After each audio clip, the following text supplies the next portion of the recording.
Syederalun naas menimpa PJ Bupati Aceh Timur, Insinyur Mahyudin MSI, usai mobil rombongannya jenis Mitsubishi Pajero BK 1236 HQ mengalami kecelakaan dengan mobil jenis truk tronton BK 8754XF pada Rabu 8 Maret 2023 dini hari pada pukul 1:15 waktu Indonesia bagian Barat di Kampung Bale Ulim, Kecamatan Ulim, Pidi Jaya.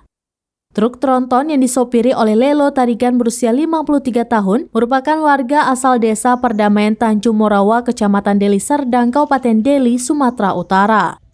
Dijelaskan ihwal peristiwa naas tersebut saat rombongan PJ Bupati Aceh Timur, Insinyur Mahyudin MSI berusia 55 tahun dengan alamat Gampong Payabujuk, Langsa Barat bersama 3 rekannya, Darwan berusia 44 tahun, selaku supir yang juga ASN dan supir asal Payabujuk, Langsa Barat, D. Muhammad Hafiz berusia 55 tahun asal Payabujuk, Langsa Barat, dan Andika Sanjaya asal Dusun Cempaka, Langsa Barat.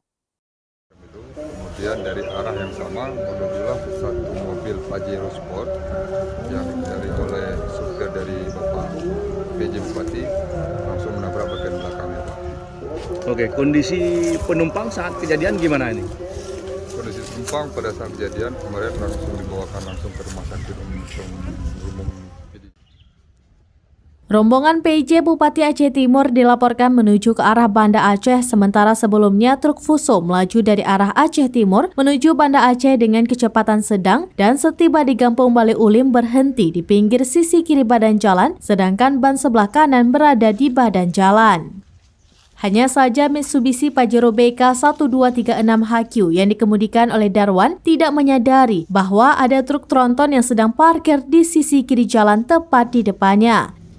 Dikarenakan jarak kedua kendaraan sudah terlalu dekat sehingga tidak mampu mengelak. Dijelaskan juga seluruh korban pada malam naas langsung dirujuk ke Rumah Sakit Umum Daerah Merdu dan pagi harinya langsung dirujuk ke Rumah Sakit Umum Banda Aceh.